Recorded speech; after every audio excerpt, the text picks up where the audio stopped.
Umut Kervanı olarak yüklenmiş olduğumuz toplumsal sorumluluk ve ibadet anlayışıyla kurbanınız umut olsun temasıyla 2023 yılı kurban hazırlıklarımızı tamamlamış bulunmaktayız. Hayırseverlerin vekaletleri doğrultusunda kurbanlıkların temininden hijyen ortamda kesimine, paketlenip yetim ve ihtiyaç sahiplerine ulaştırılmasına kadar bütün süreçleriyle yardımcı olmaya hazırız.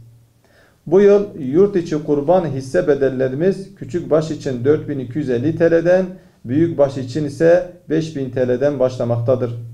Hayırseverler kurban vekaletlerini dernek büromuza gelerek bizzat verebilecekleri gibi ödemelerini kurumumuz banka hesaplarına yaparak telefon ile de verebilirler.